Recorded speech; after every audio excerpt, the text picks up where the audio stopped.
E aí, pessoal, sejam bem-vindos para mais um vídeo de revisão. Nessa aula aqui vamos ver a aula 18, então solta a vinheta. That's one small step for man, one giant leap for mankind. Então vamos lá, pessoal. Na aula 18 nós mudamos de tema. Nós vamos agora para a óptica. Então, antes de começarmos aqui, é colocado apenas um aviso para que vocês entrem nas suas salas do Classroom, tudo bem? As atividades estão lá, respondam às chamadas, pessoal. Não esqueçam, isso é muito importante para que possamos vencer essa etapa difícil que estamos vivendo, tudo bem? Bom, óptica. Óptica é o estudo da luz. Sim, nós vamos agora estudar a luz, o seu comportamento, como ela interage com a matéria, como ela se move, quais são os efeitos e quais são os fenômenos que a luz pode causar. Basicamente, nós temos dois tipos de óptica. Nós temos a óptica geométrica e nós temos a óptica física. A óptica geométrica ela é muito mais antiga, pois trata dos princípios básicos da luz. Já a óptica física ela é mais moderna, ela trata da interação da luz com a matéria. As primeiras ideias da óptica, elas são bem antigas, elas são de 400 a.C. e começaram na China com um pensador chamado Mo-Tse. Mo-Tse percebeu que a luz, ao passar por um orifício muito pequeno, poderia pintar a forma daquilo que estivesse fora da caixa em que tivesse esse orifício. Essa caixa, que só tinha um orifício para a entrada de luz, é chamado então de câmara escura. Essa caixa está sendo representada aqui na figura. Então veja aqui na figura. Mo-Tse percebeu que a luz que vinha de fora da caixa gerava uma imagem exatamente igual à paisagem na parede dessa caixa. Porém, essa imagem ela era de cabeça para baixo. No decorrer das aulas, nós vamos entender por que isso acontece. E aqui vem o primeiro quiz, então. Por que a câmara escura possui apenas um pequeno orifício para a entrada da luminosidade? Bom, se eu tenho um orifício muito grande, muita luz passa por esse orifício.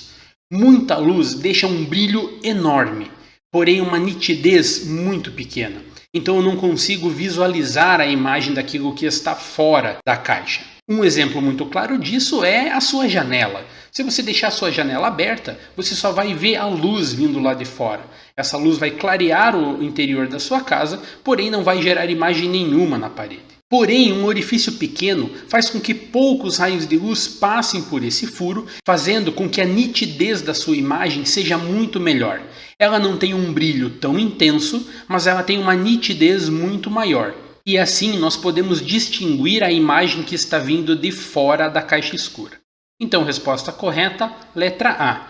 Para direcionar o feixe de luz, deixando a imagem nítida e eliminar o caos dos raios luminosos.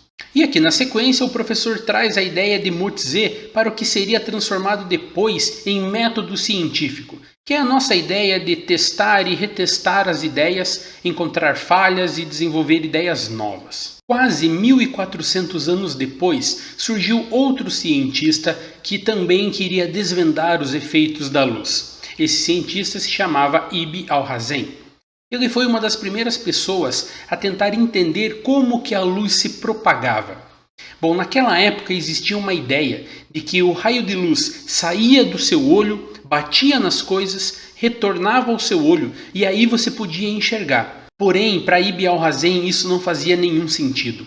Alguns objetos como planetas e estrelas estavam tão longes que não fazia sentido a luz sair do seu olho, bater neles, voltar até você em um instante de tempo muito pequeno. E tendo então essa discordância, ele tentou explicar esses efeitos. Ibn al-Hazen pegou uma tenda, colocou no meio do deserto, ele era árabe, e aí ele fez um pequeno furo nessa tenda, fazendo com que apenas um feixe de luz entrasse nela. E ele tentou definir então qual era o caminho percorrido pela luz. E usando um pedaço de madeira reto, ele percebeu que a luz se propagava em linha reta. E aqui nós temos então o primeiro princípio óptico, de que a luz se propaga em linha reta. Aqui nós temos uma ilustração do que seria a experiência feita por Ibn al-Hazen. E aqui o segundo quiz. O experimento de Ibn al-Hazen comprovou que Acabei de responder, né? De que a luz em um meio homogêneo se propaga em linha reta. A letra B e a letra C são outros dois princípios da ótica geométrica, que serão apresentados no futuro com certeza. Um outro cientista que merece destaque no estudo da óptica é Isaac Newton. Ele foi o responsável por descobrir que a luz se dividia em cores quando passava por um prisma. E isso acontece porque quando a luz branca proveniente do Sol, por exemplo, interage com o prisma, a velocidade desse raio de luz sofre uma variação. E cada uma das cores pertencentes à luz branca viaja dentro do prisma com uma velocidade específica. Isso faz com que haja essa separação em 6 ou 7 cores. E aqui nós temos o exercício número 1. Analise as proposições a seguir. Em um prisma, ou em gotículas de água, a luz branca se separa devido à diferença na velocidade da luz com que as cores se deslocam. Verdadeiro, né? Eu acabei de dizer justamente isso. A luz vermelha é mais veloz do que a luz violeta. Sim, o prisma desloca a luz para localidades ligeiramente diferentes, causando a percepção das cores. Também está correto. O entendimento das alternativas 2 e 3 vai ficar muito mais claro quando nós estudarmos um efeito chamado refração.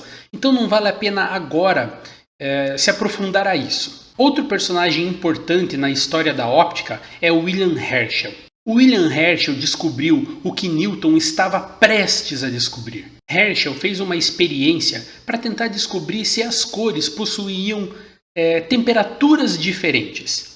E ele percebeu que sim, porém ele percebeu algo além disso. Ele percebeu que antes da cor vermelha existe uma pequena faixa do espectro que tinha muito mais temperatura do que a própria luz. E aí foi a descoberta do que hoje nós chamamos de infravermelho. Hoje nós temos total compreensão de que o infravermelho é o tipo de onda eletromagnética que transporta a energia térmica. E aqui na sequência, o professor traz uma ideia de óptica muito mais atual, que é a ideia de espectros de emissão e espectros de absorção. Joseph Van Halfer, ele aplicou a ideia de espectroscopia para planetas, estrelas e corpos celestes. A primeira pessoa a perceber espectros de emissão provenientes de elementos químicos diferentes foi um cientista chamado Melvin, e isso aconteceu em 1752. A partir dessas ideias, tiveram várias evoluções nessa mesma área, na área da espectroscopia, e Van Halfer utilizou desses recursos para catalogar estrelas e planetas que ele conseguia observar no céu.